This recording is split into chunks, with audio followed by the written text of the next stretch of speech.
Nous sommes très heureux de vous retrouver encore une fois de plus au programme de votre chaîne RTGT, votre chaîne de proximité. Bienvenue à cette édition du journal à la ligne de l'actualité. Un accident de circulation routière a eu lieu à Kalemi sur la route nationale numéro 5.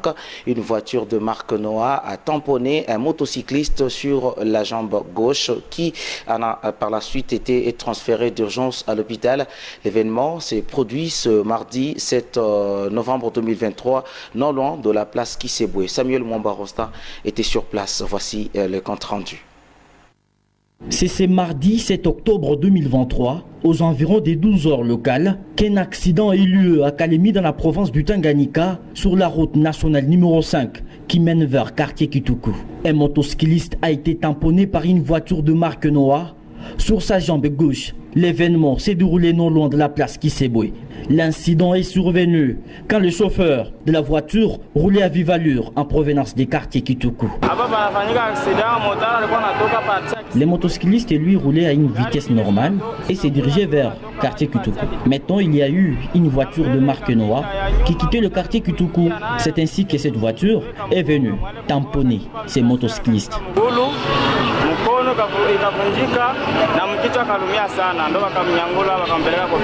Les tibias de la jambe gauche de ces motocyclistes s'est fracturé. De son côté, le chauffeur, lui, en est sorti sain et sauf et s'est enfui par la suite. Tel est le bilan provisoire de cet incident. La victime a été dépêchée en urgence à l'hôpital général de référence de Kalemi. Informé de la situation, le président des motocyclistes de Kalemi a dans une interview nous accordé condamné l'excès de vitesse du côté du chauffeur.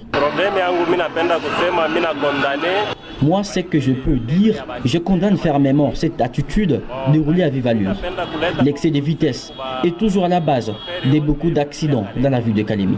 C'est pourquoi moi je demande au gouvernement provincial et aux autres services attitrés de faire n'infuse que quelque chose pour mettre fin aux accidents routiers à Kalemi.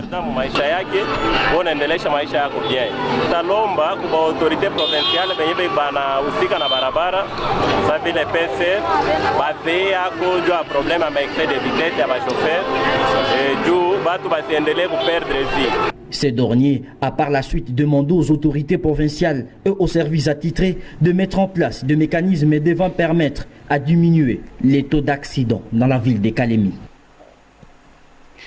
Un mouvement de panique a été observé dans la journée des ce lundi 6 novembre 2023 dans le village Kabutonga, non loin de Kibanga. Selon les informations nous livrées par un de ses habitants de ce coin, c'est une voiture appartenant aux Chinois qui a été ciblée par ces personnes non autrement identifiées. Suivez un habitant joint au téléphone et traduit ici par Dieudonné Balanga Hardy.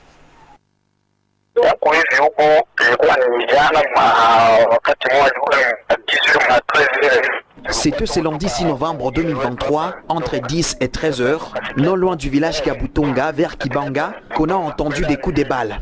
Les gens ont été alertés et totalement paniqués. Quelques minutes après, nous avons appris que c'est une voiture appartenant aux Chinois qui a été ciblée par ces personnes non autrement identifiées. C'est ainsi que nous avons informé la RTGT afin qu'elle lance ces messages aux autorités et à tous les habitants de la province. Quant à ce qui concerne ce qui a été volé, nous n'avons aucune idée. Mais ce que nous lançons comme message aux autorités compétentes, c'est de songer à l'amélioration de la situation sécuritaire dans ces tronçons routiers, comme dans tous les autres de la province du Tanganyika.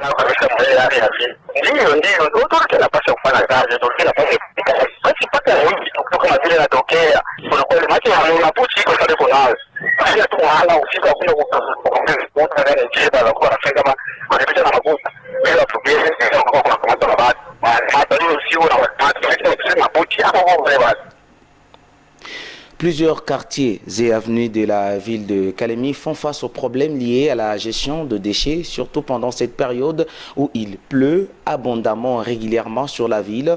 À titre exemplatif, la place Fina, marché Kiseboué et marché réfugié, pour ne citer que cela, où non seulement les habitants, mais aussi les usagers de ces différents coins sont exposés aux maladies. C'est un reportage de Céline Seloua Kolongo et Georges Dupont d'Augustin.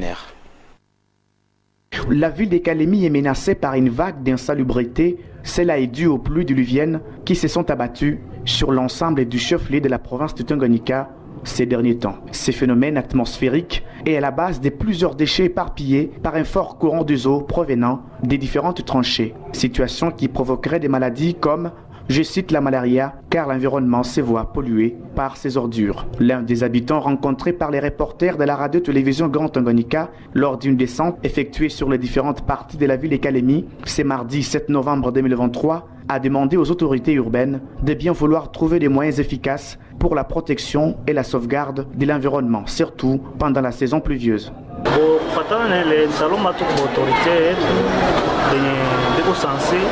Surtout kwa baburgumestre na maire de la ville bajiimplike hapo pour que batafute maekipe yenye tawantushaila mabuchafu na batafute nefisi hata gari parce que tuko na batu unalipa mataxi ile mataxi il faut banafaa ko subvention ya mabitu kidogo banauza hata gari moja pour que yanze kufanya ile madeplasement buchafu. L'évacuation de ces déchets par les services urbains concernés est important car plus ce déchet pollueront l'environnement, plus les habitants seront exposés aux dangers sanitaires. Depuis 1992, à l'initiative de l'Association panafricaine des écrivains, l'humanité entière commémore la Journée internationale des écrivains africains. Que peut-on retenir de cette journée?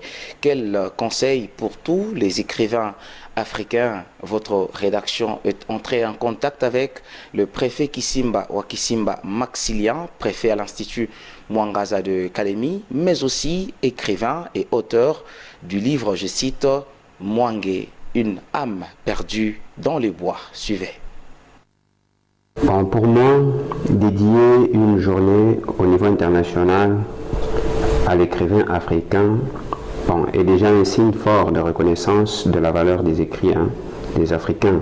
C'est aussi un appel aux Africains de marquer leur place sur la scène de l'écriture et du livre. Ce jour doit être aussi une interpellation pour tous ceux qui laissent moisir leurs manuscrits dans leurs tiroirs, au lieu de faire connaître leurs pensées, leurs réflexions, afin que les communautés puissent en bénéficier et puissent les lire. Les Africains ont du mal à s'imposer à travers le monde. Oui, ça c'est sûr. Les Européens s'imposent, oui bien sûr, mais aussi certains Africains s'imposent aussi. Mais certains Africains ont du mal de s'imposer, c'est parce que d'abord, nous-mêmes Africains, nous voulons plus valoriser les éditions, c'est-à-dire les maisons d'édition européennes, que celles africaines. Et en plus, la culture de la lecture est aussi une difficulté à laquelle l'écrivain africain fait face en Afrique. Beaucoup de nos frères et de nos sœurs africains et africaines ne se donnent pas trop à la lecture. Et en plus, pour que l'œuvre s'impose, il faudra qu'elle soit beaucoup lue. Si elle n'est pas lue, elle ne peut pas non plus s'imposer. Ça va rester de nom comme ça. L'auteur lui-même va ajouter sur la liste de ses parutions, mais en soi, l'œuvre ne va pas s'imposer. La question de la disparité, il est aussi question de choix et d'intérêt que peut porter l'écrivain quant au message qu'il veut souhaiter véhiculer ou qu'il souhaite véhiculer. Tous nous n'allons pas dire la même chose, en même temps nous n'allons pas écrire la même chose. Ça dépend du champ dans lequel on se lance, dans le domaine dans lequel on se lance, mais cela m'appellerait aussi à apporter un petit conseil. C'est que le conseil que je peux donner à l'écrivain africain, que l'Afrique est encore vierge. L'Afrique est encore vierge dans tous les domaines, disons. Elle a besoin de s'écrire elle-même. Donc l'Afrique a besoin de s'écrire d'elle-même aussi. C'est-à-dire que nos écrits traduisent et reflètent nos mœurs, notre culture, la culture africaine, disons. En plus, nous devons valoriser notre propre travail en le produisant localement et en le consommant d'abord localement. Si nous produisons en Europe, nous écrivons en Europe, il y a tout un coût énorme. Et quand l'écriture, le livre arrive chez nous en Afrique, il doit aussi de prix. Là, face à une population qui n'a pas un sens élevé à l'écriture, ça pose aussi un petit problème. C'est en quelque sorte les quelques éléments que je peux apporter comme contribution à cette journée dédiée à l'écrivain africain, à notre journée.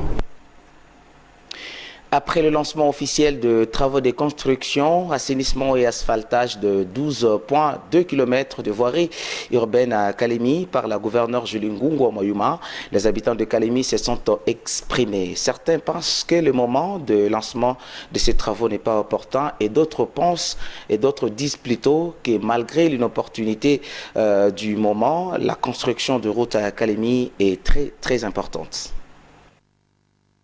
Ndio, mimi nadhani madame le gouverneur Mama Julie Nguva kama aliwahi kulancer le projet ya Nous pensons que le lancement de travaux de construction de certaines routes urbaines par la gouverneure est tout d'abord une bonne nouvelle. Personnellement, mes analyses sont positives et je vois que ce qui est fait, c'est en tout cas pour l'intérêt de toute la province. Même si elle part, quelqu'un d'autre qui viendra, même si elle part, quelqu'un d'autre viendra achever ces travaux qu'elle vient d'initier. Il faut savoir que la gouverneure de province n'a pas bien travaillé vu les secousses politiques contre lesquelles elle a fait face et cela ne l'a pas permis de bien travailler. Ce que je peux dire à la population, c'est de soutenir simplement les actions de la gouverneure de province.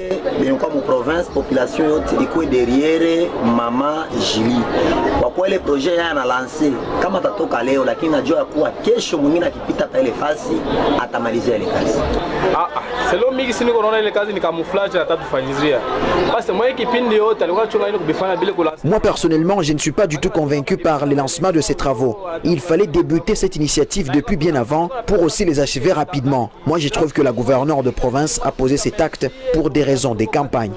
Julie Ngungu atufanyizi kitu bila kulancer ma travaux ya kujenga maroute abina tana impact angekuwa na besoin ces populations angebijenga bien avant ndio kutuconvaincre si hata tuconvaincre hapa mkipinda ma election kungambo ya si population kwa ile ma travaux abina na maana ndio réponse yangu tunakupatia. Enfin, l'aéroport national de Kainda vient d'être doté d'un salon VIP. Ceci est le fruit d'un partenariat entre la RVA et Swift Global Service. La cérémonie d'inauguration de ce salon VIP a eu lieu ce 7 novembre 2023 dans les installations du dit aéroport. Témoin de l'événement, Jimmy Le Ciel Kitenge.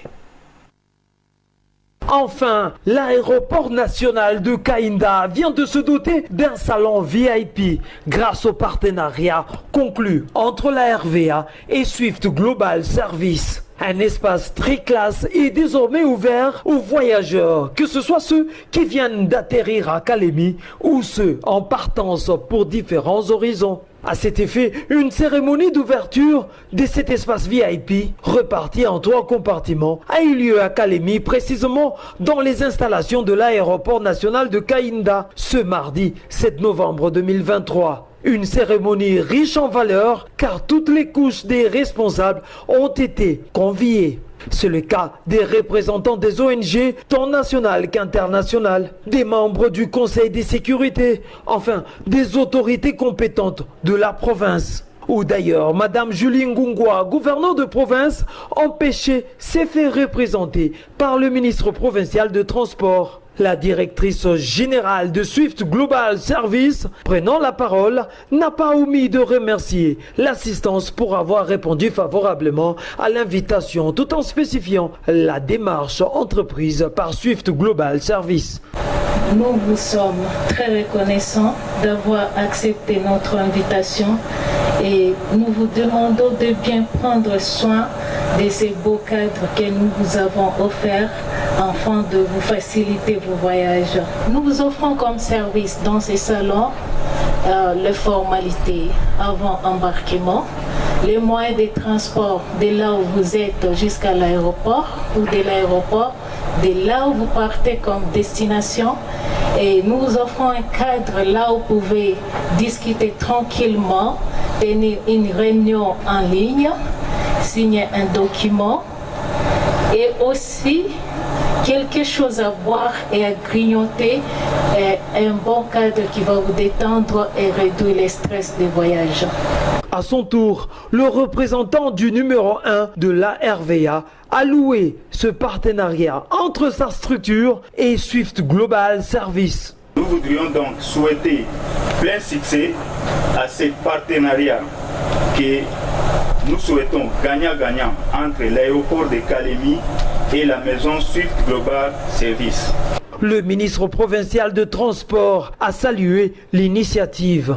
Au nom de toute la population de la province du Tanganyika ainsi qu'au nom de son Excellence Madame le gouverneur de province, je tiens à féliciter la société Global Service pour cette réalisation remarquable. La création de ces salons d'honneur est une étape importante pour la société et pour notre province tout entière. Cyprien Katombe, au nom de la gouverneure de province, a procédé à la coupure symbolique du ruban et l'activité a été sanctionnée par la visite des installations du salon VIP subdivisé en 3 compartiments, à savoir un salon standard, un autre salon VIP et enfin le salon VVIP. Pour clore l'activité, un cocktail a été offert aux invités du jour. Et pour terminer, la situation sécuritaire dans la partie orientale de la RDC est largement commentée par les médias quinois parus le matin de ce mardi dans la capitale congolaise.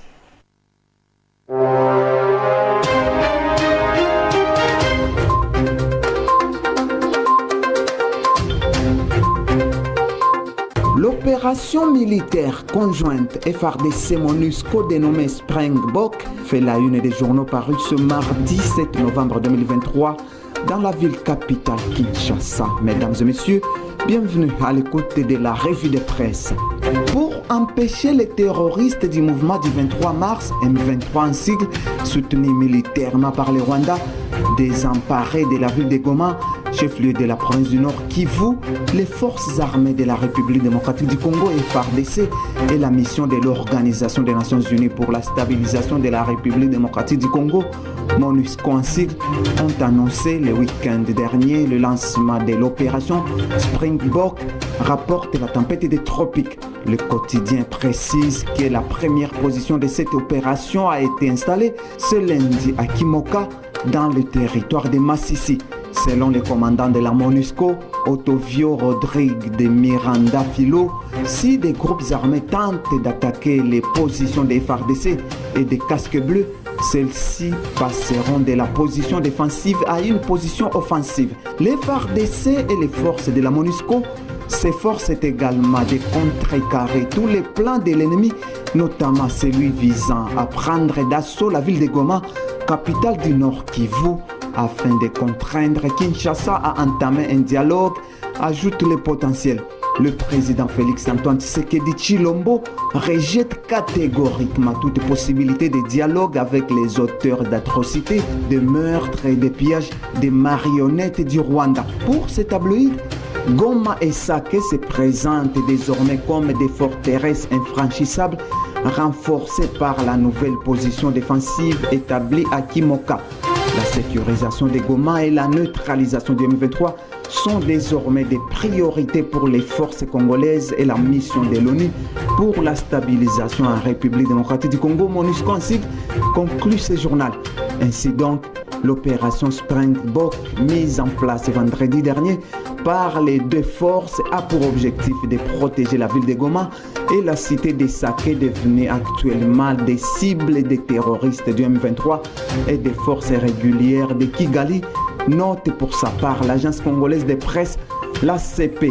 Notre objectif principal est d'arrêter toute velléité du M23 d'envahir Sake à une trentaine de kilomètres de la capitale provinciale du Nord Kivu, où Goma avait déclaré à la presse. À Goma, le général Otovio Rodrigue de Miranda Filo, commandant de la force de la MONUSCO. L'ACP rappelle que samedi dernier, les chefs d'État de la communauté de développement de l'Afrique australe, SADC en sigle, avaient arrêté lors du sommet de Luanda en Angola des orientations stratégiques relatives au déploiement d'une mission militaire dans l'est de la République démocratique du Congo d'ici fin novembre. Ils avaient également exprimé leurs préoccupations face à la détérioration de la situation humanitaire et sécuritaire dans l'est de la RDC et à la reprise signalée des attaques et de l'occupation des territoires par les terroristes du M23 en violation du cessez-le-feu. Mesdames et messieurs, c'est tout pour ce journal des journaux.